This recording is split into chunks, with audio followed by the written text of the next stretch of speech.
Di Matan misalnya diterangkan zaman Matan penyembelian itu harus pakai bismillah. Kalimat harus ini harus dengan arti taruhan sah tidak sah, apa harus sebagai etika, apa harus sebagai supaya kebiasaan baik ini bertahan. Saya ulang lagi ya, misalnya Pak Arifin dawuh teng jenengan cung nak nyembelih switik kudu maca bismillah. Kalau kamu memotong hewan harus baca bismillah. Kata harus itu apa artinya syarat sah? Sehingga kalau tidak baca tidak sah.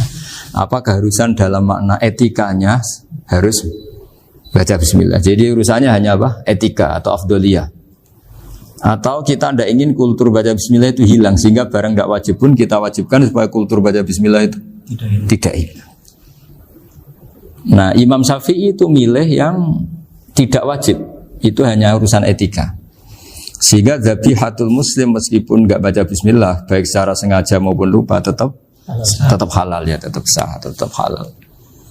Tapi beberapa ulama mengatakan baca bismillah itu wajib dan menjadi syarat sah.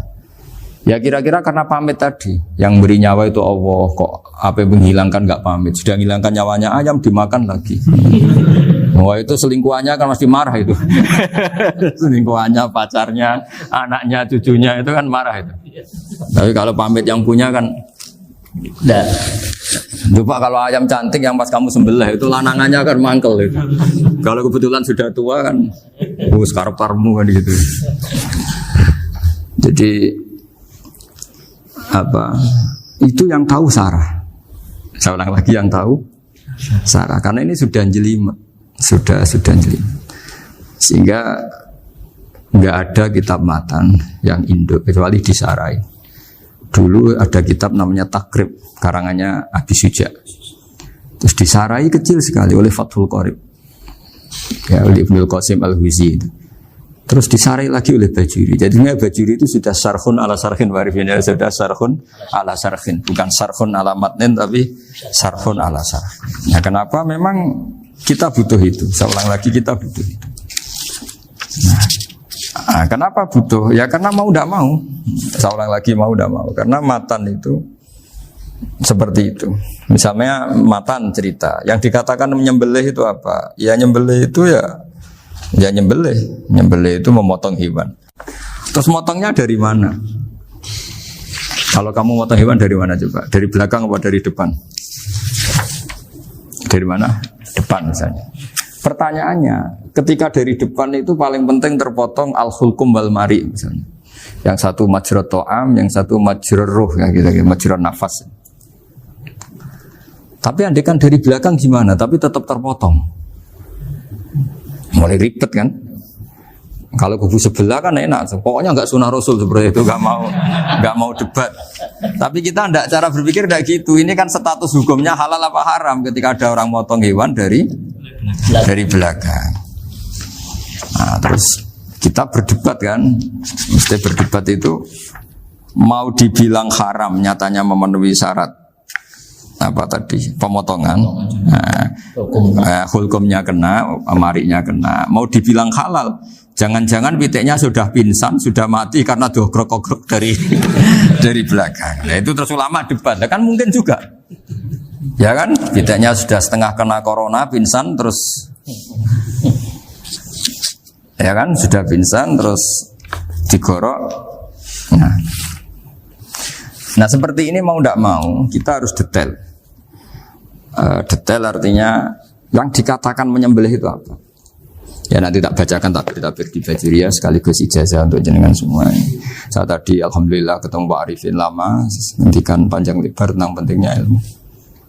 Yang dikatakan nyembelih adalah mematikan hewan yang hidup dengan kaifiyah syariah.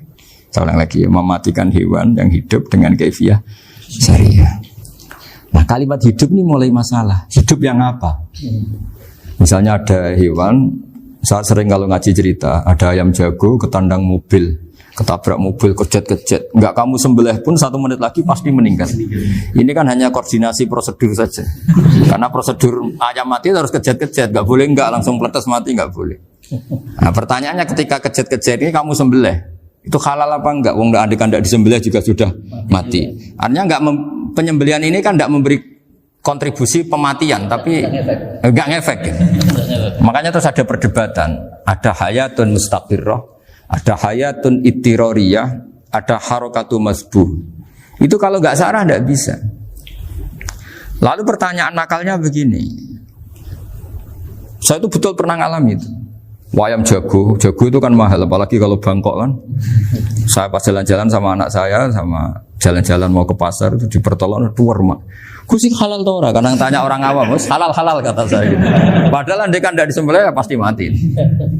Suatu saat ada yang mengkonfirmasi lagi.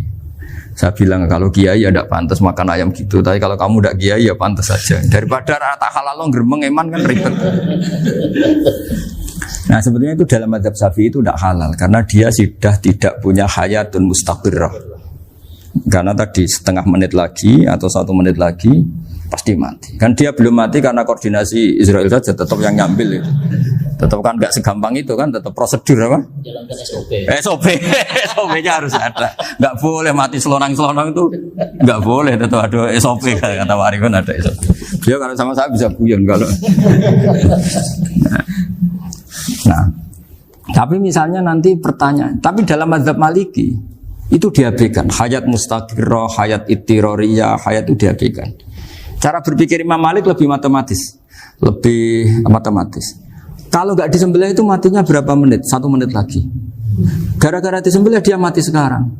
Berarti eksekutornya ya peso itu. Ya berarti peso itu memenuhi kriteria mematikan sesuatu yang masih hidup, hewan yang hidup dengan cara syar'i. Jadi andai kan ada rapat malaikat, matinya karena apa coba? Karena peso apa karena kecelakaan? Karena peso. Ya kan? Ya. Karena kalau nggak tanpa peso nunggu 1 menit, gara-gara disembelih langsung terjadi sekarang. Nah karena hukum halal ini yang menarik dan menguntungkan. Di bab ini orang jadi Malikiyah semua. Mana maksudnya ya? Jadi kita ini sebetulnya Syafi'i pecundang gitu. Syafi'i partai politik. Jadi kalau sedang tidak menguntungkan ya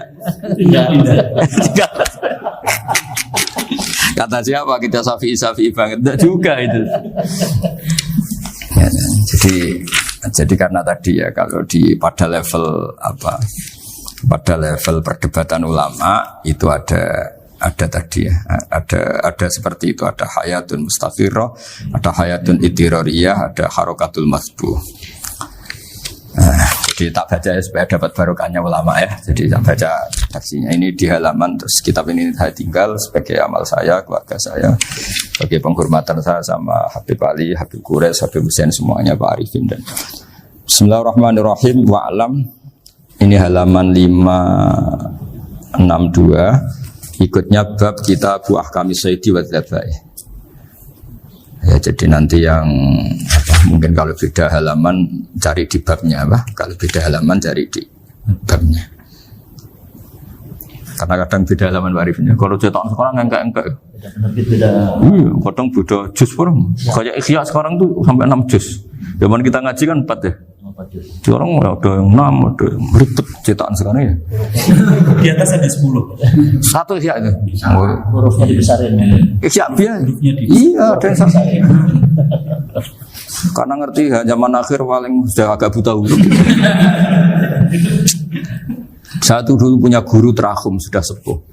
Itu baca gini nggak bisa, Pak. Jadi kalau di kelas harus dituliskan pakai spidol. Mulang Minhajul Abidin. Sudah sepuh sekali. Kalau ngajar itu nggak bisa jalan, udah pakai becak. Itu yang nulis agak kurang ajar. Nulis CDE binti pebar.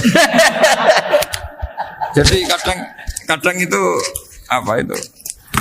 Beliau masih semangat, tulisannya habis. Lo kok sentek jeng? Terus ya wes. Jadi nulisnya di HVS baru dulu. Ya cepat selesai. Iya.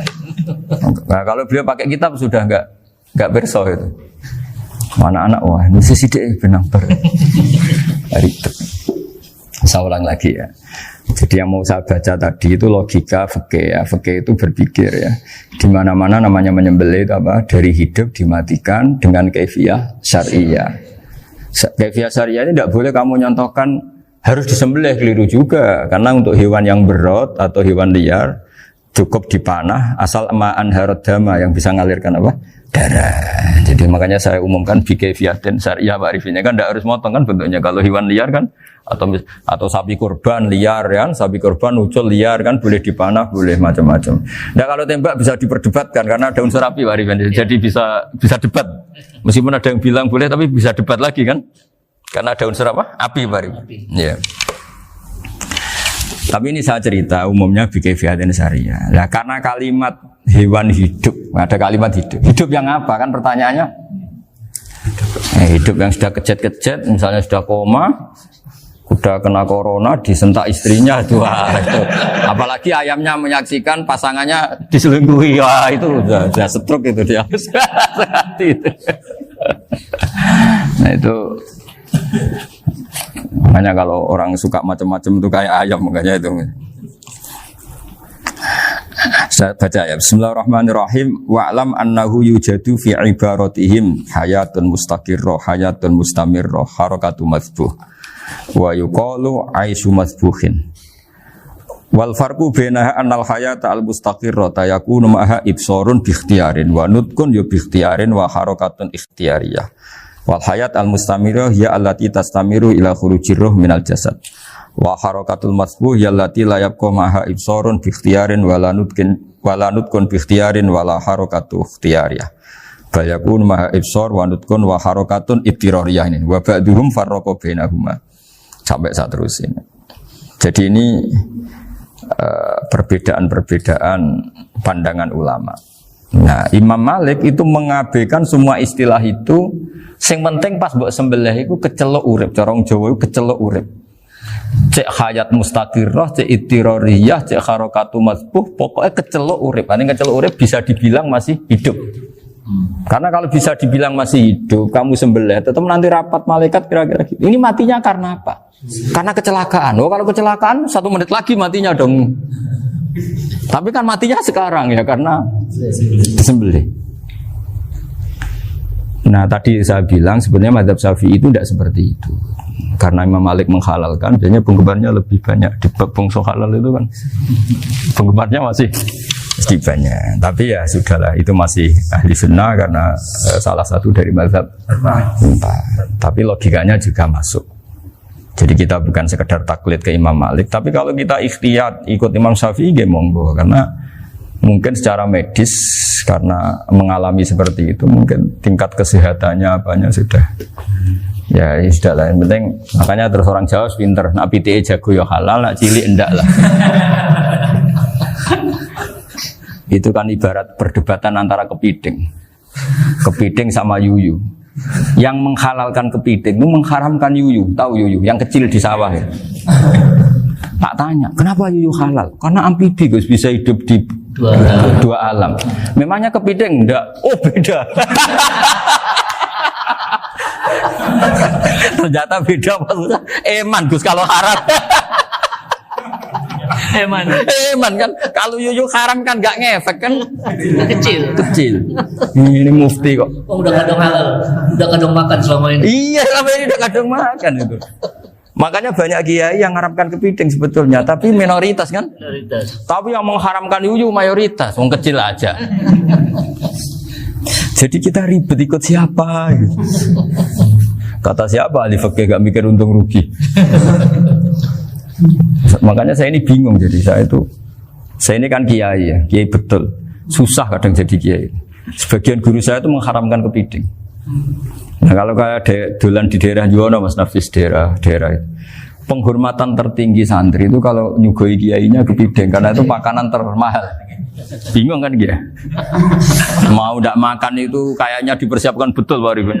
Udah ada effort ya. Warna nyari yang mahal kan. Mau makan itu sebagian guru kita mengharamkan. Akhirnya ya ada darurat tadi.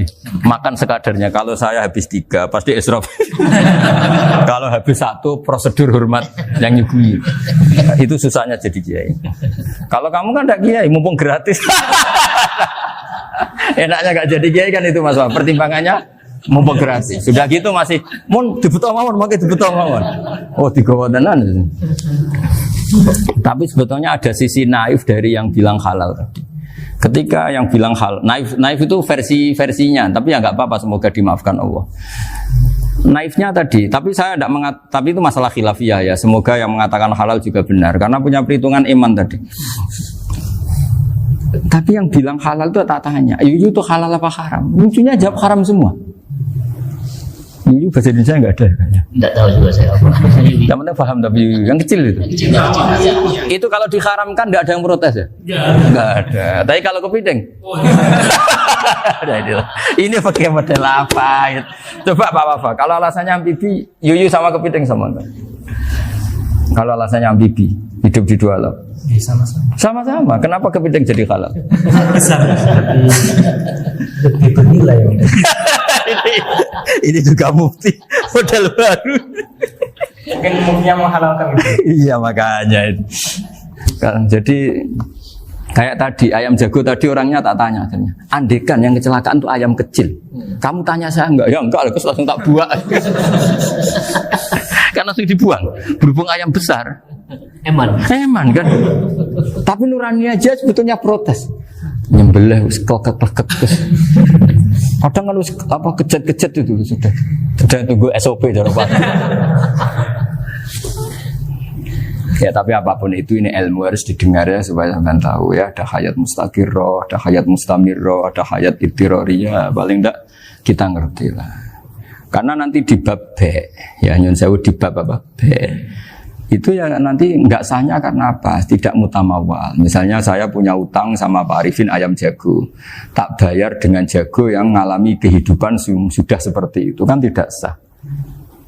Meskipun itu hidup tapi sudah tidak hayat yang mustamirah, tidak normal. Jadi ilmu itu apapun tidak cocok kita karena beda mazhab misalnya, tetap sebagai apa? Ilmu.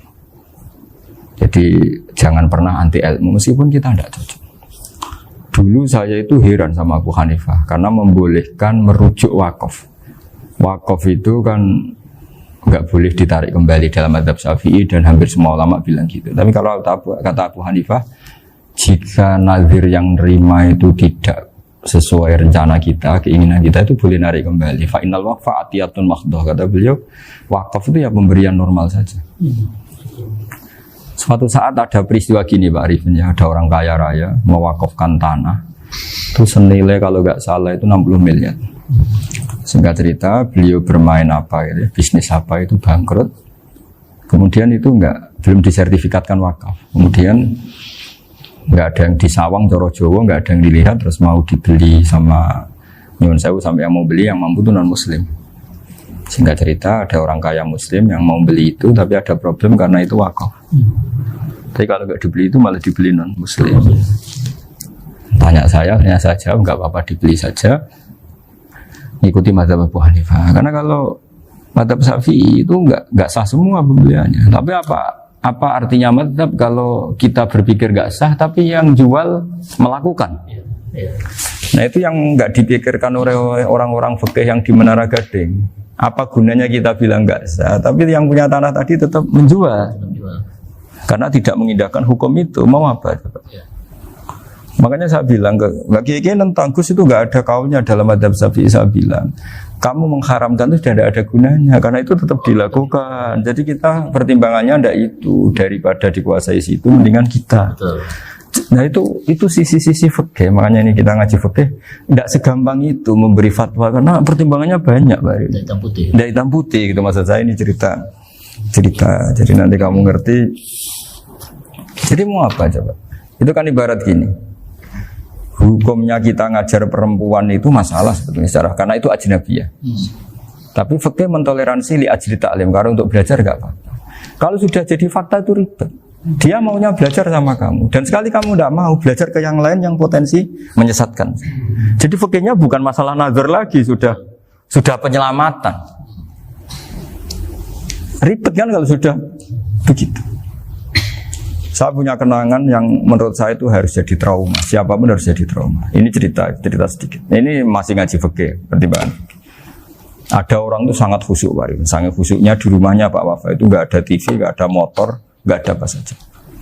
Ketika anaknya berkembang agak dewasa, itu pertama naik motor, itu ya utang jasa sama kawan-kawannya.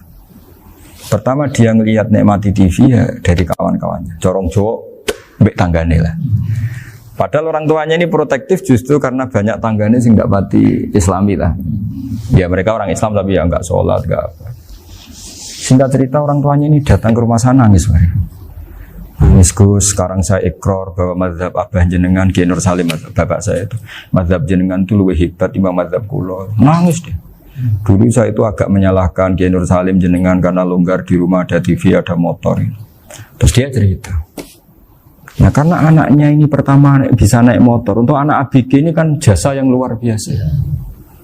Karena dia butuh sekali bisa naik motor, dipinjemin. Akhirnya walhasil anaknya ini yang saya merantau ke Jakarta kemana, akhirnya lam yusolli wa lam yasum. Padahal anaknya ya kiai kampung. Terus tak ceritanya. Terus akhirnya dia tanya, kenapa sih Gus jenengan sama Abah kok longgar gitu sama anak? Terus tak ceritanya gini Pak Arifin, menurut ilmu al-insan abdul ihsan, manusia itu budaknya kebaikan.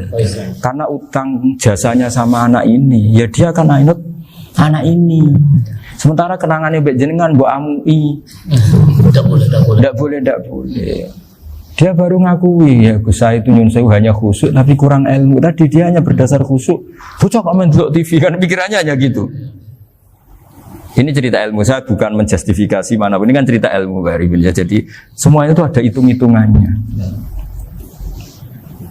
Coba kalau kita terlalu stakung be anak pertama naik motor jasanya orang nggak sholat ya, pertama roh TV jasanya orang nggak sholat. Coba terikatnya anak ini sama kita apa sama orang itu? Sama orang itu. Bayangkan kalau umur ABG, kalau umur sak pari pun Pak Wafa ini nafsu astagfirullah kan. Gue job tua nome ya orang. Gaya tok, bareng tua udah khusus gue gaya tok. Aslinya namanya bodoh. Ya saya sama semua. Cuma saya kan lebih jujur dari biasa. Jadi orang itu harus ngitung gitu. Itu kenapa Mbah Mun tuh kayak alim alama. Setahu saya dalamnya ada TV, putra-putra ini lihat TV. Meskipun kita tidak mungkiri negatifnya TV, kita nggak mungkiri Pak Arifin ya. Tapi tadi ketika anak-anak ABG itu pertama lihat TV jasanya tombol nih. Kalau kebetulan tanggane wong soleh nggak masalah ya. Kalau enggak, itu nangis ke rumah saya itu. Nyesel dia.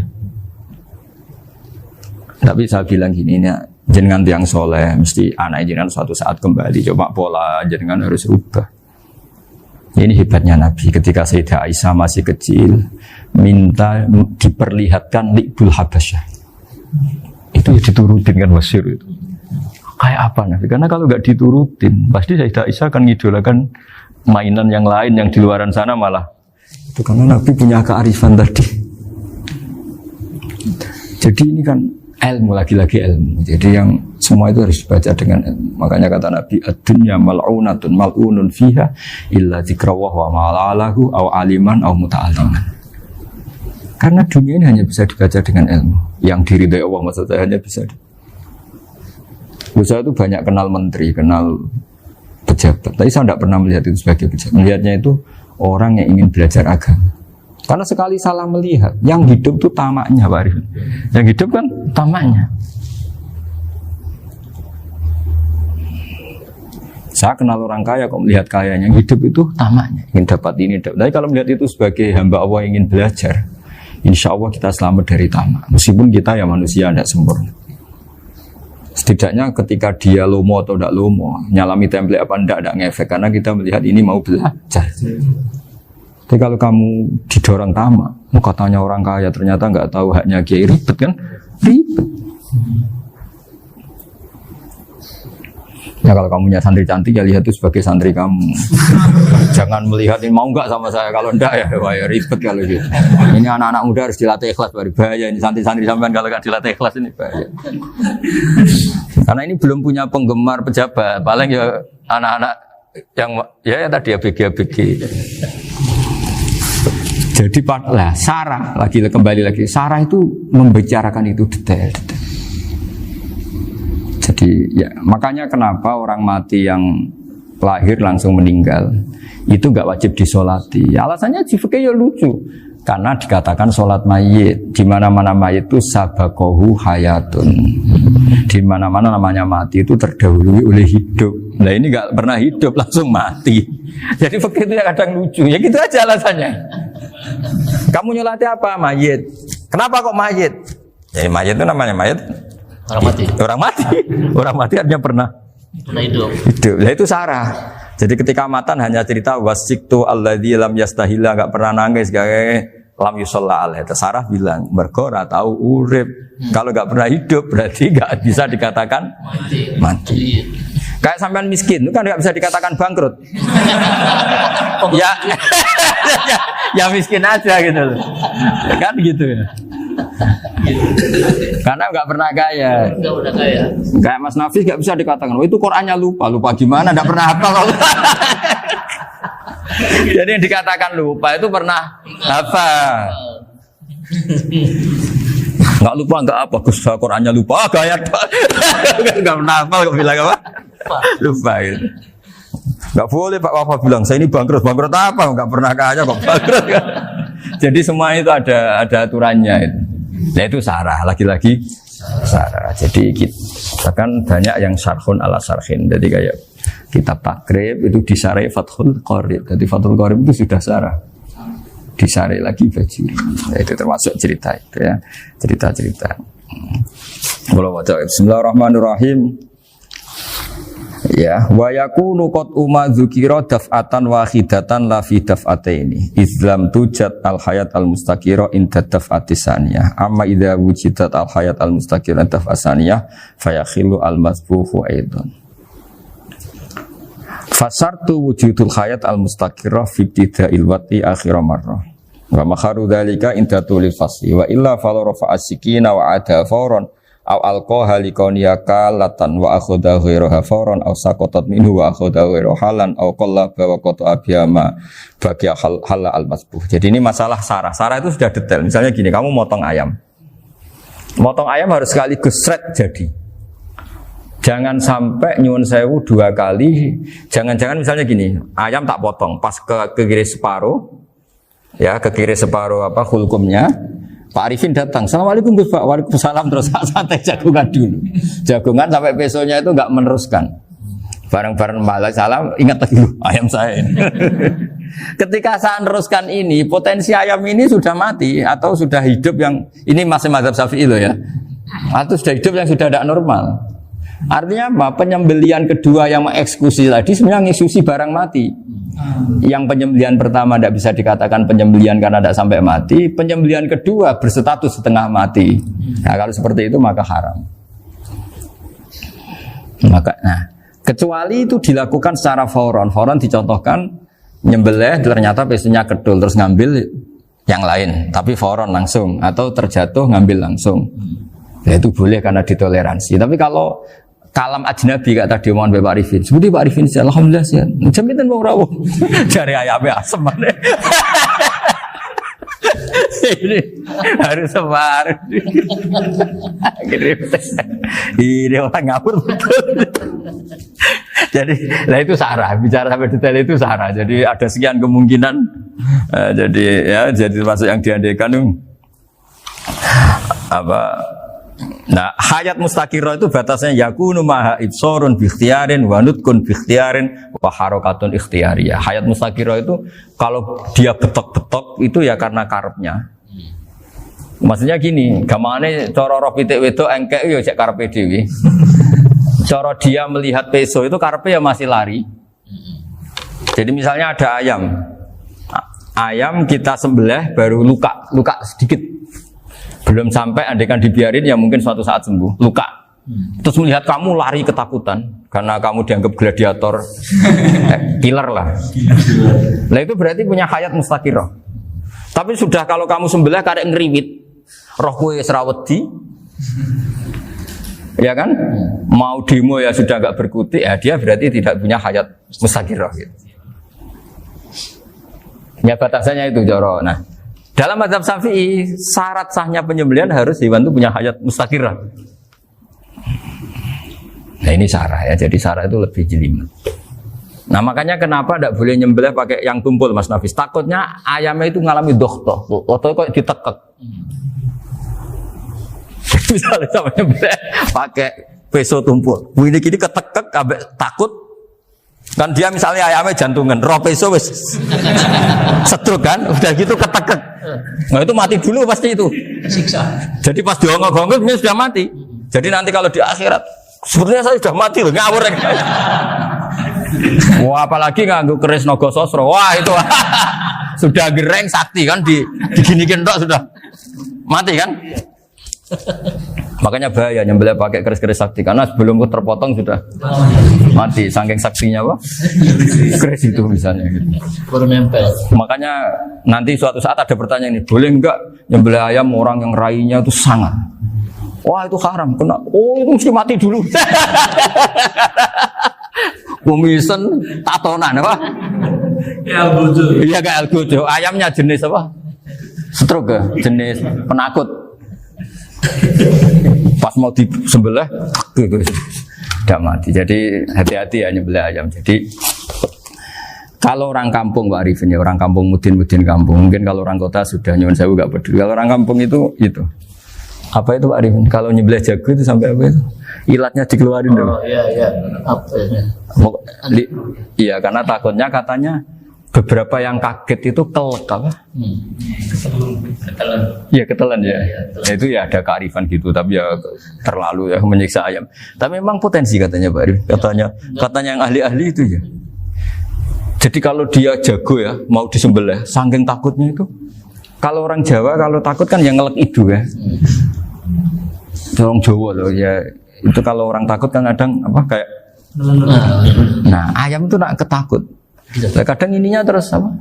Lidahnya masuk. Akhirnya pas disembelih ini enggak kena. Nah, makanya terus banyak mudin yang punya ikhtiar tadi. Pernah lihat apa yang ayam jago itu? Ilatnya dikeluarin. Ya, itu ya tidak wajib cuma tidak bisa kita salahkan. Tapi kata penyembelih yang lain tak tanya eksekutor yang lain, pokoknya rodok dipenek Gus. Iku wis ra iso. Saya belum pernah nyembelih ayam karena ini kan selain enggak profesi saya juga enggak mentolonan saya. Tapi ini beberapa kefiah yang penting kita tahu ilmunya. Yang paling pokok itu qatul khulqum wal mari. Ya kira-kira dalan sing digo nafas sama digo makanan tadi. Ya tapi itu tadi caranya semua itu harus mengalami atau masih punya hayatun mustaqirah. Nah, takutnya dalam konteks nyembelih yang apa tadi? Saya bilang separuh tadi. Itu jamnya normal enggak itu sudah jam 11 ya? Jam 10. Cepetan juga. Oh, jam mati almarhum itu. Itu enggak halal disembelih itu sudah maitah ya. 10, 13, 10, 14 kan. Iya. Ya makanya saya bingung ya job. Ya jadi itu Pak Wafa ya pentingnya sarah itu seperti itu. Matan itu kan asal nyembelih saja. Tapi di sarah diterangkan jangan hanya nyembelih, yang disembelih harus ada hayatun mustaqirah karena dikatakan penyembelihan adalah menghilangkan nyawa dengan cara yang syar'i. Nah, kalau nyawanya saja sudah hilang bukan nyembelih gitu. Nah, potensi itu ada ketika jago kamu sembelih pakai yang tumpul. Ini ada dokhtoh. Loh, hewan itu juga kayak manusia loh karena punya hati. Ketika takut saja mati. Nah, takutnya ulama kan ini ngalami dokhtoh. Kayak orang ditekek kan mati kan. Ditekek kaget. Contoh gampang gini. Orang ditekek perempuan kemungkinan mati itu kecil. Karena murni hanya ngalami pernafasan. Tapi nak ditekek wong gagah tatonan kan terus dua reaksi tubuh. Takut sama gak bisa bernafas. Itu kan lebih cepat apa? Mati. Kira-kira kan gitu. Lah ini sudah takut dongok-dongok itu kan nyiksa. Saya sering ketemu orang yang ahli nyari ular, nyari apa. Itu ya gitu. Filosofinya sama seperti orang perang. Harus bikin takut. Iku kewan Gus nak disuwentak iku telelekan, jadi telelekan iku apa Pak Anda bicara bahasa Batawi ini? Orang kaget terus terpaku itu. Teorinya Khalid bin Walid kan gitu. Kalau perang supaya musuh takut. Kamu tahu saya, kami siapa? Gertak gitu. Ayat ji'na biqaumin yuhibbunal mauta kama tuhibbunal hayat. Kita ini bawa pasukan yang mereka mencintai mati kayak kalian mencintai hidup. Pasukan kami ini wah darwis, berani modar ya wis gitu. Kira-kira gitu kalau bahasa Jawa itu. Gertak mati. Berani mati. Akhirnya musuhnya kan Nah, di antara syaratnya perang kan gitu, harus bikin musuh itu takut, gemeter. Bentar. Nah istilah lelekan itu gampang gitu loh. Lelekan itu pokoknya tadi loh Arifin, kepaku tadi. Nah, agak berkutik. Faham ya? Nah jangan-jangan ayam yang kita sembelih mau wis wedi diongok-ongok mati duluan gitu loh. Nah makanya terus kata musonep kalau bisa itu wayakunu madzukira bidafatin wahidah. Kalau itu usahakan sekali jadi. Tapi itu bukan berarti syarat sahnya harus sekali jadi. Kira-kira karena tadi gak kebayang kan kalau baru separuh tak. Assalamualaikum Gus Pak. Waalaikumsalam Pak Arifin. Sebuti kabarnya. Baru itu terus ingat diteruskan lagi. Kemungkinan ini sudah mati apa? Nah makanya ya tapi lagi-lagi ini sarah ya tak baca Bismillahirrahmanirrahim wa yakunu qad umadzukira daf'atan wahidatan la fi daf'ataini fa innahu yahrumul masbuh hina idi. Kalau 2 kali, tapi 2 kali maksudnya yang 1 kali ini mengakibatkan kematian. Dikatakan penyembelian belum sempurna, dikatakan hidup toh nanti pasti mati, berarti tidak mengalami hayatun mustaqirrah. Paham ya? Jadi ini semoga dapat barokah dari para ulama. Jadi saya mohon nanti Pak Wafa, Pak Muntaha, teman-teman jangan hanya baca matan ya, pada level alim itu harus baca syarah karena matan itu nyun sewu tidak cukup untuk menjawab sekian kemungkinan. Nah syarah itu sonok fardul masalah. Ya Pak Arifin ya mengandekan masalah meskipun belum terjadi ya pengandaian sehingga nanti kalau terjadi kalau militer itu apa? A, B ya? Alternatif gimana? Kalau strategi itu kan ada sekian A, B, C. Kalau A gagal B sudah siap militer. Jadi kalau masuk surga pintu 1 nggak bisa itu kedua lewat teras ini sembrono bagi Al-Fatihah.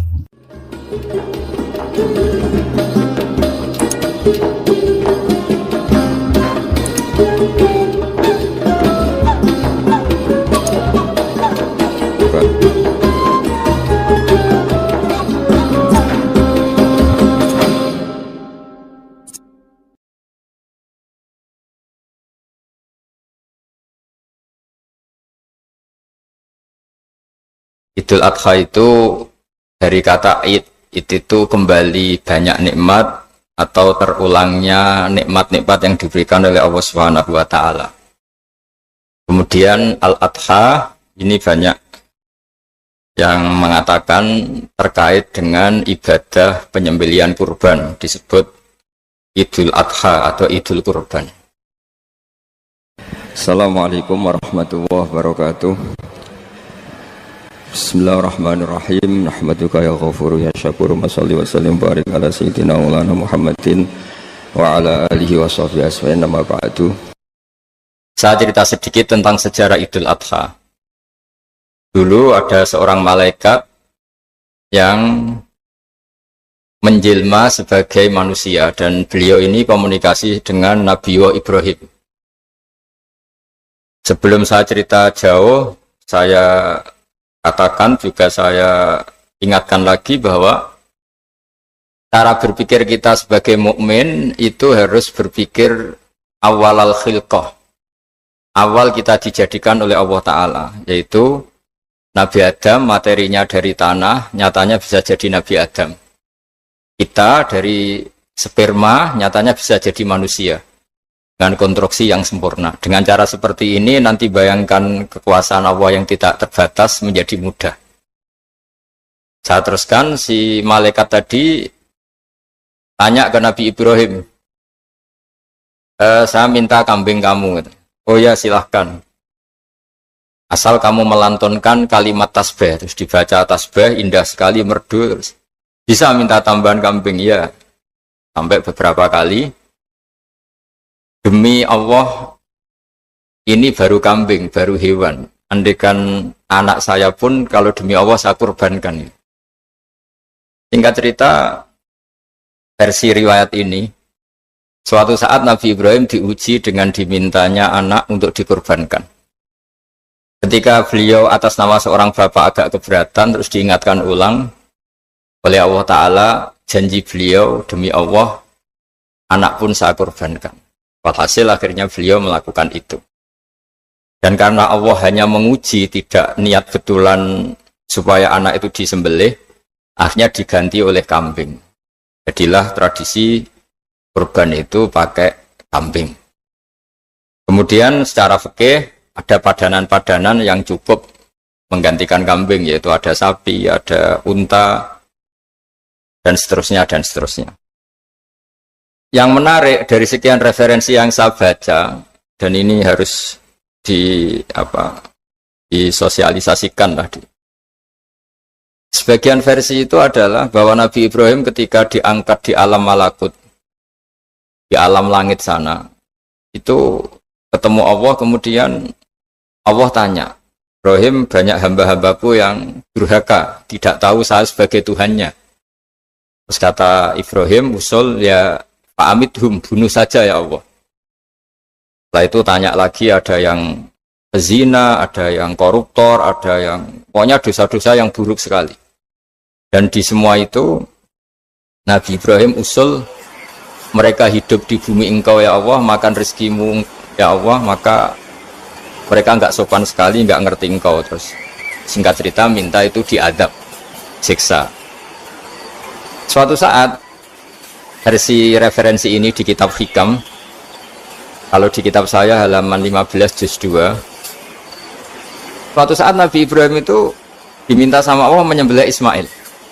Kita ini penting sekali. Setelah disuruh menyembelih Ismail, Nabi Ibrahim komplain, ya Allah, ini anak saya, samratu fuadi, buah hati saya, kenapa engkau seenaknya minta saya sembelih? Gitu. Gak bisa ya Allah, ini samratu fuadi, buah hati saya. Terus kata Allah, orang-orang yang durhaka yang kamu usulkan supaya saya bunuh, itu hamba saya menciptakan mereka, saya mencintai mereka, karena itu ciptaan saya. Anda enak saja usul saya matikan, saya bunuh. Sekarang ketika Anda usul, saya tidak mikir. Kenapa ketika saya usul kamu mikir? Terus akhirnya Nabi Ibrahim mau oke ya Allah. Setelah itu semenjak itu Nabi Ibrahim itu begitu sayang sama hamba-hambanya Allah. Sehingga dari cerita yang paling masyhur, ketika Abu Bakar As-Siddiq begitu lemah lembut sama hamba-hamba Allah yang lain, Nabi Muhammad mensepadankan dalam hal ini sama Nabi Ibrahim, hati kamu sehalus Ibrahim. Yaitu Nabi Ibrahim, beliau akhir-akhir punya komitmen, faman tabi'ani fa innahu minni wa man asani fa innaka ghafurur rahim. Ya Allah, orang yang ikut sunnahku maka jelas bagian dari saya. Dan yang sedang durhaka, wa man asani, saya harapkan fa innaka ghafurur rahim. Engkau Maha Pengampun, Maha Penyayang. Semenjak itu menjadi sunnatan muttaba'ah bahwa agama ini agama rahmatan lil alamin, bahwa melihat kemungkaran, melihat kebodohan, ketimpangan, itu komitmen kita ini membenahin, bukan menghabisin. Melihat kesalahan, komitmen kita ini in uridu ilal islaha mastata'tu. Komitmen kita ini ingin lebih baik, bukan mengacaukan dunia ini. Semenjak itu terus syariat-syariat Islam disebut anit tabi millata Ibrahim Hanifah, bahwa kita mengikuti millahnya Ibrahim. Sebab itu kemudian setelah ini menjadi sunnatan muttaba'ah, bahkan banyak ulama yang berpendapat ketika Rasulullah SAW Mi'raj, itu dari sekian Nabi Ulul Azmi yang enggak ketemu itu Nabi Nuh. Nabi Nuh alaihissalam, padahal termasuk Nabi Ulul Azmi.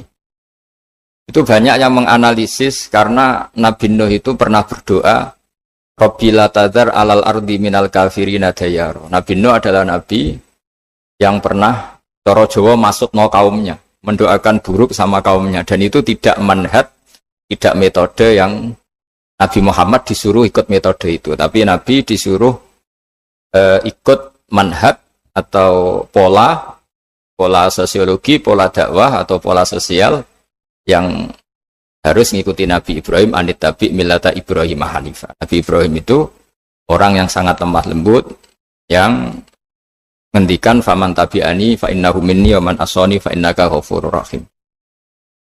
Sebab itu teman-teman yang di Kanada, yang di mana-mana, kita ngikuti status ilmu hakikat. Di ilmu manusia, negara ini milik Kanada, milik Amerika, milik Eropa misalnya, atau milik mana sajalah. Tapi di status ilmu hakikat, semua itu milik Allah. Sehingga di antara ciri khas Islam adalah kalau dulu agama-agama lain harus salat di tempat peribadatan mereka.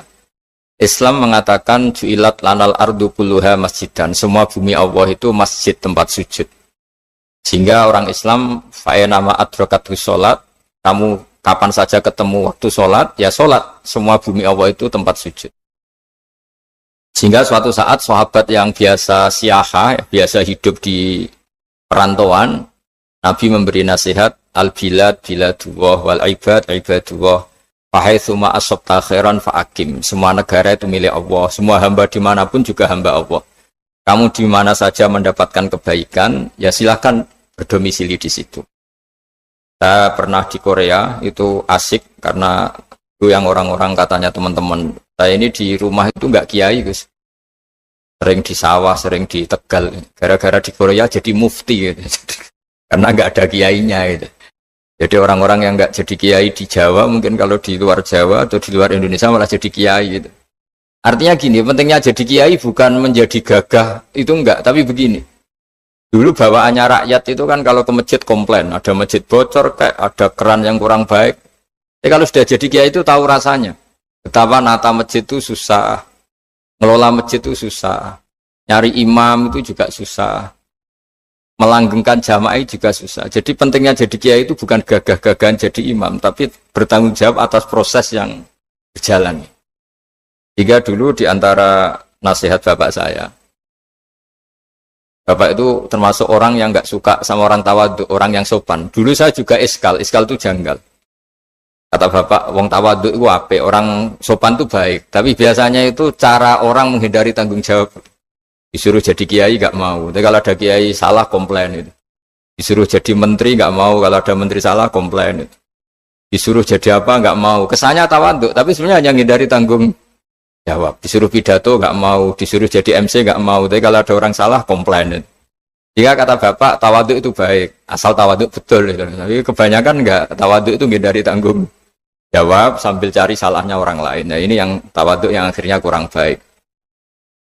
Nah teruskan. Jadi Nabi Ibrahim ini panutan yang luar biasa. Beliau adalah orang yang alami sekian proses sosial yang akhirnya diakui sebagai Khalilur Rahman, orang yang sangat dicintai Allah Ta'ala. Di antara sebab dicintainya Nabi Ibrahim adalah seperti yang dialami Nabi Adam. Nabi Adam ketika turun di bumi, itu keresahan pertama itu bukan karena kurang makanan atau kurang minuman, itu enggak. Beliau turun di bumi, mendapati bangsa yang lain, kalau dalam kitab disebut Banul Jan.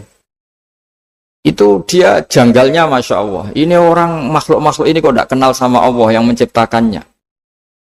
Kan aneh ya kalau kita hidup di Kanada terus nggak tahu PM-nya siapa, Perdana Menterinya siapa, kita hidup di Indonesia nggak tahu presidennya siapa. Itu kan aneh. Kita hidup di kampung nggak ngerti lurahnya siapa aja aneh. Ini hidup di buminya Allah kok tidak tahu Allah itu siapa. Nggak pernah menyebut Allah. Padahal harusnya yang paling dikenal pertama itu ya zat yang menciptakan kita, menciptakan langit bumi dan sebagainya. Sehingga beliau itu gerutu itu komplain. Ya Allah ini enggak fair dunia ini, engkau yang menciptakan, engkau yang memberi rezeki, kemudian mereka tidak kenal engkau. Ini kata Nabi Adam alaihissalam. Barokahnya komplain itu, jadi komplain itu yang diridhoi Allah juga banyak. Akhirnya Allah meridhoi Nabi Adam, dosa-dosanya, salahnya itu diampuni. Ya ukuran seorang nabi beliau dianggap salah itu diampuni karena keresahan beliau itu takut Allah nggak dikenal. Nah, masjid yang di Kanada di Montreal juga ketakutan kita ini jangan sampai orang Islam tidak punya tempat ibadah. Meskipun setelah punya tempat ibadah, ketakutan kita jangan-jangan ibadahnya tidak sesuai sunnah Rasul. Setelah sesuai sunnah Rasul kita takut lagi, jangan-jangan memaksa sesuai tapi karena ingin benar. Dan setelah ingin benar, takutnya secara tasawuf ngimani kebenaran itu. Bukan ngimani rahmatnya Allah, tapi ngimani kebenaran itu. Akhirnya jadi ujub. Ujub itu bangga amal diterima karena kebaikannya, bukan karena fadlnya Allah, karena anugerah. Nah ketakutan-ketakutan ini khas orang soleh. Orang soleh itu kalau nggak sholat takut. Setelah sholat takut nggak sesuai syarat rukun. Setelah sesuai semua takut iktimat alal amal. Membanggakan kebenaran, tapi bukan membanggakan luasnya rahmatnya Allah Ta'ala. Sehingga di luar ilmu fikih ada ilmu namanya ilmu tasawuf, ilmu yang mengelola hati. Jadi ibarat orang itu kalau yang paling masyhur dalam cerita-cerita orang sufi, Ada orang sudah masuk surga karena tidak pernah dosa sama sekali. Ini cerita-cerita yang melegenda di dunia tasawuf. Tanya Allah, kenapa kamu masuk surga? Karena saya taat terus ya Allah, nggak pernah maksiat sama engkau. Berapa lama kamu hidup di dunia? 80 tahun. Ya sudah, karena taat kamu 80 tahun, ya surga kamu 80 tahun. Ya komplain, ya Allah katanya surga selamanya. Kenapa ini hanya 80 tahun? Yang selamanya itu rahmat saya. Kalau amal kamu kan terbatas 80 tahun, maka balasannya hanya 80 tahun. Nah semenjak itu beliau sadar, oh ya Allah. Masuk surga itu fadlmu, anugerahmu, amal saya tidak ada bandingannya dengan surgamu. Nah ini jadi sehingga keyakinan ahli sunnah wal jamaah diantara ciri khasnya adalah masuk surga itu karena fadlnya Allah, karena anugerahnya Allah. Maksudnya itu oke, kita amal, tapi amal kita tetap terbatas. Tidak memberi kontribusi pada kerajaan Allah, pada kedikjayaan Allah sebagai Tuhan. Yang tidak terbatas adalah fadlnya Allah Subhanahu wa ta'ala. Keresahan-keresahan ini kemudian yang diwariskan oleh para nabi ke ulama-ulama. Di keresahannya ulama itu mirip-mirip keresahan nabi. Nabi dulu itu sampai dakwah, sampai sosialisasi kebenaran itu takut Allah itu la yuzkaru fi mulki. Allah tidak disebut, tidak menjadi aktor. Kan tidak fair kita misalnya nempat di negara orang terus nggak tahu duta besarnya siapa, terus kalau ngurus paspor di mana, ngurus visa di mana. Ini sama. Kita hambanya Allah tapi nggak pernah ngurus status kehambaannya. Harusnya kita ngurus status kehambaan kita dengan sholat, berarti kehambaan kita hidup. Dengan baca tasbih, berarti kehambaan kita hidup. Makanya dalam sebuah ayat disebutkan masuk surga itu gampang. Yang susah itu kamu masuk status kehambaan itu. Makanya disebut ya aja Tuhan nafsul mutmainnah irji'i ila rabbiki radiyatan mardiyah. Pertama apa? Fadkhuli fi ibadi. Kamu harus masuk status sebagai hambaku dulu. Baru wadkhuli jannati, baru kamu baru masuk surga. Jadi orang boleh nikmati fasilitas negara lain kalau visa paspornya disahkan. Orang boleh masuk surga kalau status kehambaannya disahkan oleh Allah Subhanahu wa ta'ala. Nah, lalu status kehambaan itu dimulai dari mana? Secara fisik kita sujud. Anggota tubuh yang begitu terhormat namanya kepala kita tundukkan kepada Allah ta'ala. Hati kita, akal kita yang ingin menguasai dunia misalnya, ambisi itu kita kalahkan untuk hanya tunduk kepada aturan-aturan Allah Subhanahu wa ta'ala. Kekhawatiran kita akan menghadapi alam akhirat, nah ini yang penting. Nanti setelah kita mati kayak apa, jadi debu, jadi tanah, lalu bangkit kita gimana? Sebagaimana mukadimah saya, ingatlah an-nas atil ula. Ingatlah penciptaan pertama, bahwa Allah punya reputasi menciptakan Nabi Adam dari tanah, dan di tubuh Nabi Adam itu tersimpan calon generasi berikutnya ila yaumil qiyamah. Kayak apa susahnya bikin Nabi Adam kalau andikan kita boleh berpikir. Bikin satu master manusia yang akan melahirkan manusia seluruh dunia. Ibaratnya chipnya itu sudah ada di punggung Nabi Adam. Dan itu materinya dari tanah. Dengan berpikir gitu, maka ketika kita meninggal, sudah jadi tanah, kembali lagi jadi manusia adalah hal yang mudah. Karena Allah punya reputasi menciptakan manusia super, yaitu Nabi Adam dari tanah. Jika setiap kali kita iskal janggal terhadap kekuasaan Allah, kata Allah Ta'ala, Qul yuhihal ladzi ansha'aha awwala marrah. Kalau kamu janggal terhadap kemampuan saya, kemampuan kami menghidupkan tulang belulang yang sudah rapuh, sudah hancur, maka ingatlah reputasi saya, kata Allah, reputasi kami menciptakan Adam dari tanah. Ya, para nabi itu, ini semoga teman-teman yang di Kanaja masih ingat betul iman yang dilatih para guru kita di Jawa, di Indonesia. Para nabi itu saking imannya sama Allah, itu tidak ada, sampai kasarnya itu nggak tahu bedanya antara hal itu masuk akal maupun tidak. Saya beri contoh begini, kalau dalam ilmu tauhid, dan ini harus kita latih terus sampai ketemu Allah Ta'ala. Ketika telur jadi ayam, itu sebetulnya itu kita juga tidak ikut mampu bikin telur jadi ayam. Tapi berhubung sering terjadi, kita bilang telur jadi ayam itu mungkin. Mungkin itu ya mungkin sering terjadi. Padahal sering terjadi ini juga tidak yang jenis kita ikut berkontribusi. Lalu ketika sering terjadi ini kita bilang itu mungkin. Padahal saat kita bilang mungkin, juga hakikatnya kita tidak ikut menciptakan telur menjadi ayam. Lalu karena seringnya telur jadi ayam, kita bilang telur jadi ayam itu mungkin itu nggak muhal. Begitu juga bebijian, nanti jadi pohon besar yang rindang, yang berbuah, kita katakan mungkin. Kenapa kita katakan mungkin? Karena itu sering terjadi. Toh kita pun tidak ikut menciptakan biji jadi pohon besar, telur jadi ayam. Artinya apa? Zaman sesuatu itu sering terjadi, kita pun sebetulnya tidak pernah ikut menciptakan. Hanya menyaksikan sering, terus kita bilang itu mungkin. Tapi kita tidak memberi kontribusi sama sekali. Semua itu karena kudrohnya Allah, kemampuan Allah. Lalu ketika ada orang yang bilang, batu ini bisa melahirkan onta. Kita bilang, muhal, batu itu tidak mungkin melahirkan onta. Tapi kalau seorang nabi itu nggak tahu bedanya antara batu melahirkan onta dengan indukan onta melahirkan onta. Karena nabi-nabi itu makomnya sudah sangat tinggi. Ketika onta induk melahirkan onta juga tidak atas kemampuan onta induk. Onta induk tidak punya kemampuan menciptakan onta. Juga karena kudrohnya Allah Ta'ala. Sehingga kalau batu mengeluarkan onta juga mungkin kalau Allah menghendaki. Hingga ketika Nabi Soleh diminta kaumnya, apa bukti engkau Nabi? Tunjukkan ayat kalau engkau Nabi. Yang kamu minta apa? Seekor onta keluar dari batu besar ini. Nabi Soleh dengan entengnya berdoa sama Allah dan keluarlah unta keluar dari batu. Nah itu makom yang paling tinggi. Makom paling tinggi itu kita mendudukkan Allah sebagai zat yang tidak terbatas kudrohnya. Hingga para nabi itu terus punya mukjizat. Nah mukjizat itu untuk mengingatkan ulang bahwa Allah itu tidak terbatas kemampuannya. Bagaimana unta keluar dari batu besar zaman Nabi Soleh, zaman Nabi Muhammad air keluar dari jemarinya Rasulullah SAW.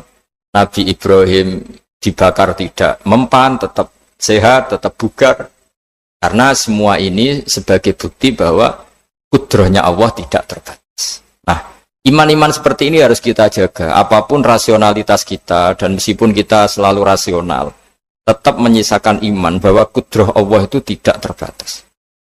Sehingga ketika ada cerita kematian orang soleh itu ditangisi langit dan bumi, kita tidak usah iskal, tidak usah jangkal, masa bumi bisa menangis? Karena kita yang sekarang bisa nangis adalah materinya dari tanah, materinya dari bumi.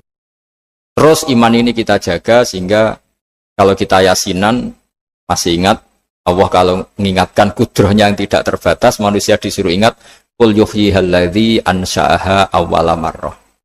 Kamu harus ingat bahwa Allah itu yang menghidupkan kamu, menghidupkan semuanya ketika kamu belum menjadi seperti ini. Jadi intinya itu kita ingat meskipun telur itu lazim jadi ayam, tetap tidak karena kudrohnya ayam itu, tapi karena kudrohnya Allah. Indukan unta melahirkan anak unta juga bukan kemampuan indukan unta, karena ini juga makhluk yang lemah, tapi juga kemampuan Allah Subhanahu wa Ta'ala. Jika dengan demikian kita termasuk hamba Allah sesuai target yang diingatkan Allah. Falamma tabayyana lahu qala a'lamu annallaha ala kulli syai'in qadir. Hamba Allah yang baik adalah hamba ketika menyaksikan fenomena apapun, semua itu li ta'lamu annallaha ala kulli syai'in qadir wa annallaha qad ahata bi kulli syai'in ilma. Apapun di alam raya ini, semuanya itu bukti bahwa Allah ala kulli syai'in qadir, Allah kuasa dan Allah meliputi semua makhluknya dalam pandangannya, dalam pantauannya. Jadi saya mohon teman-teman yang di Montreal, yang di Kanada, juga di manapun harus ingat status hakikat bahwa al-bilad biladullah wal ibad ibadullah fahaitsuma asabta khairan fa'akim. Negara hakikatnya milik Allah, semua hamba juga milik Allah. Di mana saja kamu berada dan menemukan kebaikan, silahkan hidup di situ. Tentu dengan sosialisasi yang baik, baik dengan non-muslim maupun dengan muslim. Karena Allah mengajarkan waqulu linnasi husna. Ajaran Islam adalah rahmatan lil alamin, rahmat bagi semua. Tentu tidak henti-hentinya kita menjelaskan kebenaran yang diinginkan oleh Allah Subhanahu wa Ta'ala. Saya kira demikian karena juga ini di sini sudah malam. Jadi saya mohon maaf mungkin tidak bisa ikuti tanya jawab karena di sini sudah malam, apalagi tadi habis takziah saya karena ya ada mas saya yang sudah sepuh sekali wafat, terus tadi barusan datang, jadi mohon maaf tidak mengikuti acara mulai pertama.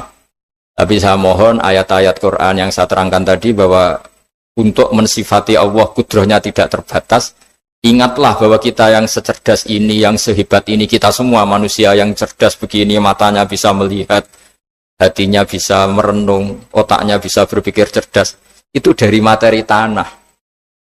Dan Allah mampu. Allah bisa bikin orang miliatan gini dari satu orang manusia namanya Nabi Adam. Kayak apa susahnya bikin konstruksi Nabi Adam kalau boleh dibahasakan. Dan itu Allah punya reputasi mampu. Dengan cara seperti itu kita akan gampang iman bahwa kita setelah meninggal dan menjadi tanah, ya sama seperti kita masih hidup. Zaman kita hidup ya tidak tahu cara kerja jantung kita, nafas kita, uratnya gimana, terus sistem tubuh. Meskipun ilmu medis ngerti mengurai itu, tapi tetap saja hanya ngerti, tidak menciptakan. Yang menggerakkan jantung, organ tubuh kita tetap Allah Subhanahu wa Ta'ala. Dia yang Al-Fa'idul Mukhtar, dia yang semuanya mengendalikan kita. Artinya zaman kita hidup pun sebenarnya kita yang tidak mengendalikan kita. Nafas kita ya dalam kendali Allah, ikhtiar kita dalam kendali Allah. Sama setelah kita mati juga dalam kendali Allah. Ya guru-guru kita semuanya melatih inna sholati wa nusuki wa mahyaya wa mamati lillahi rabbil alamin. Hakikat ibadah kita, hakikat hidup kita, hakikat mati kita, semuanya tidak dalam kendali kita. Semua itu dalam kendali Allah Ta'ala. Dengan demikian terus kita insya Allah ingin jadi hambanya dulu. Haruslah jadi hambanya, harus sah menjadi ahli penghuni surganya. Wadkhuli fi ibadi baru wadkhuli jannati. Masuklah berstatus sebagai hambaku, baru engkau kalian semua layak menjadi penghuni surga. Kul ngucapo sira Muhammad. Pasti ngucapo ning gone wong-wong sing takut kematian dalam berjuang. Mantai sapa dza yaman iku alladzi ku wong utawa alladzi ku sapa wae yasin. Kang iso ngreksa sapa ladi kum ing sira kabeh. Yujiru tegese nyelametna sapa ladi kum ing sira kabeh minallahi saking ketentuane Allah. Inaro dalamun ngersakno sapa Allah dikum ing sira kabeh, ngersakno misale suhan ing kerusakan, halakan tegese kerusakan wa hazimatan lan kabur bubaran saka arena perang. Sapa zat sing iso nglindungi kowe nek Allah menghendaki kowe kalah. Au yusibukum utawa mekenakno sapa Allah kum ing sira kabeh bisuin kelawan to elek. In aro dalam ngersakno sapa Allah bikum ing sira kabeh rahmatan ing rahmat manane khairon tegese ing kabeh. Kowe nek wedi mati iku lha opo? Misale wedi mati ya tetep napa? Mati. Kira-kira mati demi jihad, maksudnya keren napa? Gaul maksudnya mati jihad sing mesti bener ya mesti. Perang riyen niku kepenak Kang, sing mbok endut Kanjeng Nabi mesti bener ya, musuh Abu Jahal mesti salah ya. Jadi cara nekat iku jos napa? Saiki mboten musuhe mukmin kaya mukmin, mukminem yo abal-abal, musuhe yo rondo abal-abal kan ora jelas bener ora jelas. Lah berhubung ora jelas kudune sikap kita yo ora jelas. Ora oleh tukaran saiki yo tenanan, mergo musuhe ora mesti salah, kita ora mesti ben. Nah, dhisik kan enak. Kita bela Rasulullah Muhammad mesti bener, musuhan Abu Jahal mesti salah ya. Pangeran kita Allah mesti pangeran tenan, kono berhala mesti ra pangeran. Saiki boten teroris yo Allahu Akbar. Polisi sing lagi salat yo Allah.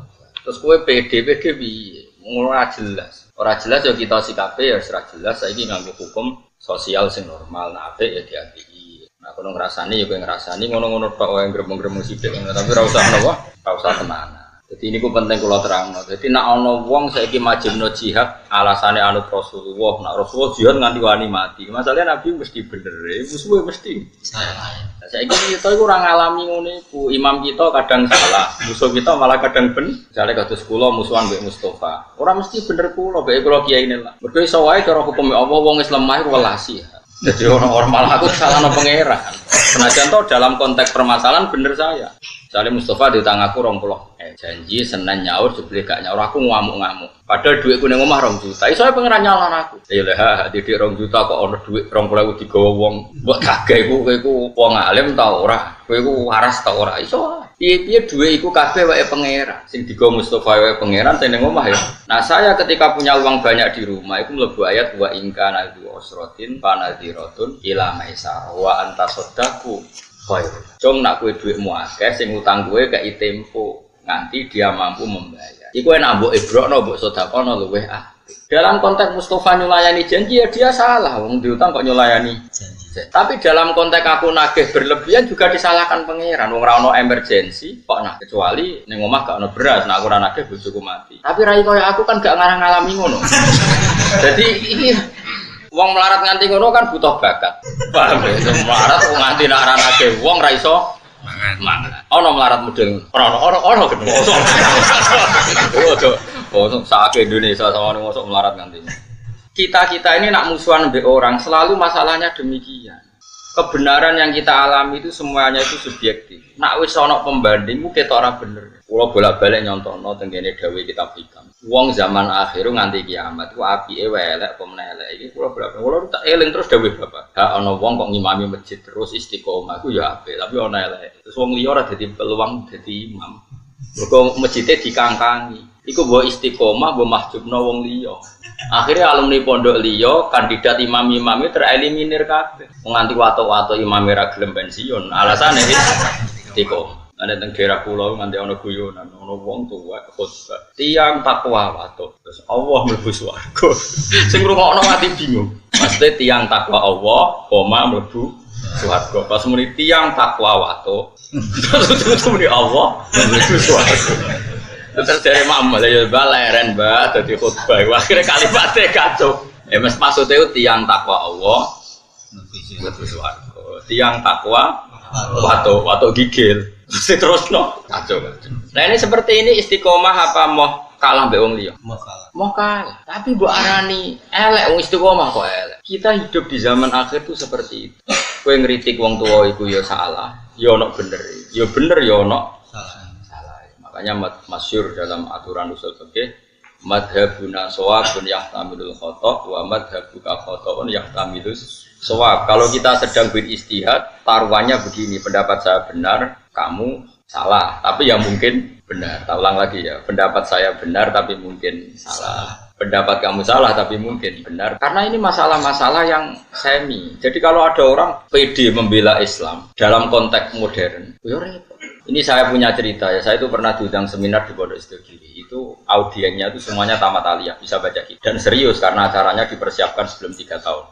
Temanya itu seru, menguak ayat-ayat kitab. Jadi pokoknya seru. Itu MC-nya orang Madura, mayoritas santrinya juga. Pertanyaannya sudah gini, Gus, kalau kita tidak perang, kesannya kita pecundang. Malu kita jadi pecundang. Kalau kita perang ditangkap Pak Jokowi. Pertanyaannya itu sudah gitu. Kalau kita perang ditangkap Pak Jokowi, ditangkap presiden. Dan itu pertanyaan laten karena ada ayat-ayat kita. Untung mereka semuanya ahlul ilm sehingga tidak main perang karena semuanya mereka ahlul ilm. Terus tak tanya, perang yang seperti itu wani mati itu konteksnya apa? Kalau konteks Rasulullah mesti benarnya kamu bela, Bujal mesti salahnya kamu musuhi. Ini nggak masalah kita mati. Ini iskariman aumut. Tapi kalau perang saya misalnya musuh kamu, terus demi apa coba? Misalnya demi rebutan warisan. Jelas tanah itu milik saya. Secara de facto tanah itu milik saya, sertifikat milik saya, jual beli milik saya. Terus dia aku ruhin tanpa bukti. Terus saya perang sampai bunuh Ruhin karena Ruhin terbukti salah. Dalam konteks tanah ini mungkin benar saya, tapi apa betul demi tanah sampai membunuh orang mukmin? Paham ya? Oh ini demi hak apanya? Wong tanah saya kehilangan setengah hektar saya tetap kaya. Mendesaknya apa? Makanya kalau di bab sial itu contohnya gini yang boleh membunuh orang mukmin. Saya digarong orang yang saya kalau tidak bunuh dibelah itu contoh karena ini taruhannya nyawa dengan ini ndak. Makanya di bab sial orang fikih nyontokno gini, kowe PTM dicolok. Demi harga diri bajingane mbok bedak nganti akhirnya kowe dipateni toko mata ini. Pertanyaannya pangeran demi pitik wae kok paten.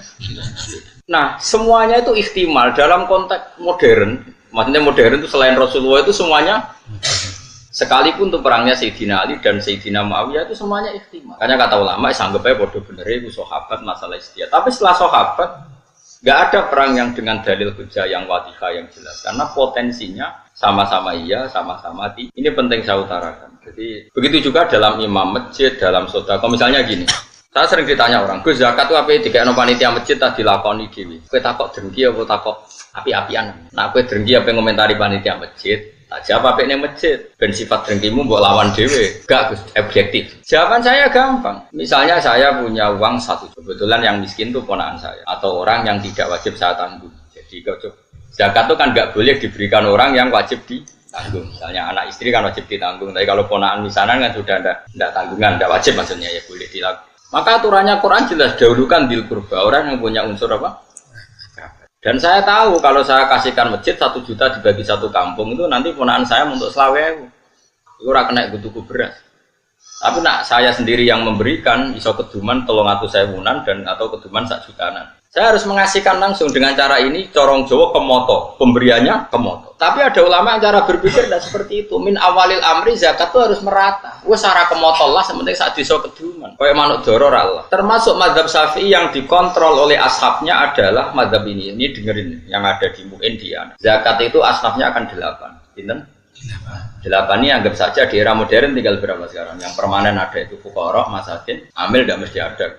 Saya tuh ya tidak yakin kalau amil di masjid itu amil betulan. Mau nyateti terus rame-rame di rokokan, tadi mau daftar. Kadang ya ono lanang wedok ya mau pacaran bobo ya ora. Pokoknya sebagian itu ya ora Islami banget. Di rokokan ngenteni pani apa wong.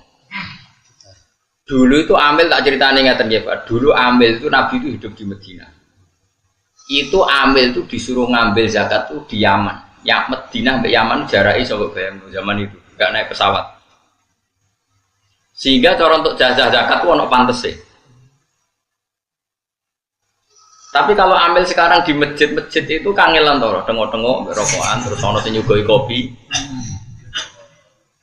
Terus disita itu sidik-sidik ngono iku terus. Lah iya misalnya terus ana kiai Mustofa Dar, iku yo amil Gus, era modern ngene iki wis cukup darane amil. Yo nek bener yo nyatane amil tenan. Terus kula ada pendapat ora amil. Ngono-ngono tok wae kok mbokeki. Zakat. Karo dene sebagian mereka yo wong mampu S1. Kadang jurusan ekonomi. Untuk zakat. Oke. Nah terus misalnya satu zakatan di masjid itu ada 2 pintal. 2 pintal berarti berapa kilo? 200 kilo.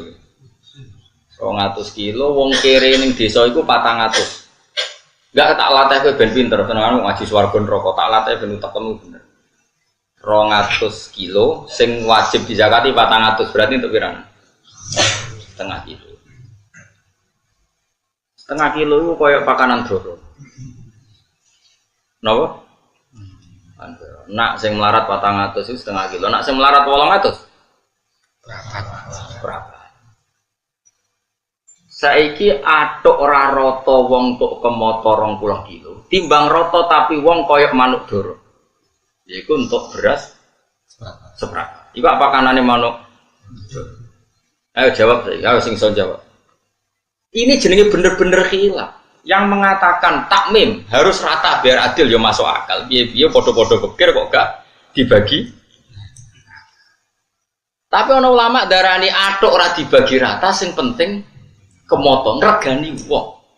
Piye-piye faktor zakat iku ana ikrame kala bala tukrimun yatim nak ngekeki iku ana mulyanane. Wong dikeki 1/4 kilo mulyano tangannya. Iya. Mulane wong ku mikir. Paham? Paham tenan to ora? Lah ngono iku jenenge istihad. Istihad tuh mirip-mirip. Itu jenis ra'yu naswabun yahtamilul khata' wa ra'yu ka khata'un yahtamilus. Pendapatku itu benar tapi yang mungkin salah, tapi kayak salah tapi mungkin benar. Misalnya aku fatwa, wong elek itu haram untuk wong elek. Ya ono mirip bener sih. Mergo anak ra melok-melok dadi elek banget. Misalnya aku ujug-ujug istihad fatwa. Wong lanang weli iku haram untuk wong wedok weli. Karena anak ramelok-melok jadi elit banget misalnya aku fatwa. Ini kan demi kemaslahatan jangka panjang biar gak ada generasi Islam sing elek banget. Kira-kira fatwa itu mungkin benar? Mungkin. Terus ono sing bantah, orang ono hadise. Momennya yang kira-kira sing bantah Albani, mana hadisnya? Gak ada pegangannya. Misalnya aku Albani, sidik-sidik kan nyempriti hadis. Nah, ya nak bener. Terus ana wong nek sing dipendapat, jogeman untuk wong sugih. Biasane wong untuk wong sugih iku diburohno. Wong alim untuk wong wedok sugih diburohno. Ya nak bener ya, rata-rata wong kere diburohno. Ya kadang ya ana salahe, atau diburohno lan numpak Innova, timbang majikan tapi satpam. Misale, ya ana miripe. Lah itu pendapat asal tidak masalah iman dan Islam, kafir dan tidak kafir. Iku sawabun yahtamilul khata' wa khata'un yahtamilus. Sehingga mulai dulu lama itu kalau khilaf tuh ya biasa-biasa, ketemu koncone sing khilaf tuh ya biasa. Imam Syafi'i itu pernah sholat di masjidnya Abu Hanifah ya tidak kunut, padahal beliau orang sangat-sangat mensyariatkan kunut. Abu Hanifah sudah meninggal. Arwan wis kapundhut ditanya, "Lima adalah taknutu ya Syafi'i ya Abu Abdillah Sulani." Ikroman lihadal madzhab. Aku ngertani madzhab. Sak contoh meneh, iki kowe nek ora paham iku banget. Kowe sholat zuhur dengan sadar 1 rakaat rukuk 2 itu sah apa enggak? Loh, rukuk 2 kali kan? Di rakaat ula, kowe rukuk 2 kali sah enggak? Menambahkan 1 rukun rukuk. Enggak sah. Sholat itu batal dengan menambahi 1 rukun. Jadi kan rukuk 2 kali, sholat zuhur kan? Sah enggak? Enggak sah. Nambahi sujud 3 kali. Enggak sah. Karena termasuk sholat itu batal dengan menambahkan 1 yang amdan sengaja. Sekarang saya tanya, sholat mayit itu modelnya di sini takbirnya berapa kali? 4. Wes yakin? Wes tak takoki Mas jawab, wes keliru lah, kowe cah murid ta, masih brengosen kan murid. Takbir 4 rakaat itu rukun apa sunat? Rukun ning bab sholat jenazah takbir 4 rakaat itu. Jika dijelaskan sholat jenazah itu rukunnya 4, yaitu takbir 4 kali, yang setelah pertama baca Fatihah, setelah kedua baca sholawat, setelah ketiga doa, setelah keempat sebenarnya salam. Tapi kayak Indonesia doa yang kayak jadi momennya. Sebenarnya di Mekah di mana-mana setelah takbir keempat itu langsung. Tak ono sing tahu-tahu haji ya, takbir keempat sing tahu umroh. Nah, di Mekah langsung salam atau apa ibu dongo. Langsung salam. Tapi nek teng Indonesia dongo. Jadi dongane belum video nanti. Sudah sampean yakin kalau 4 tadi rukun? Tak latih oke. Kemudian ada orang yang sholat takbir sampai 5 kali atau 6 kali, batal enggak dalam sholat jenazah? Loh enggak jawab. Rata-rata ulama mengatakan tidak batal karena Allahu Akbar mujarradu dzikri. Iso wae dekne nambe akbar niat rukun tapi mujarradu dzikri. Wong zikir kok ora oleh.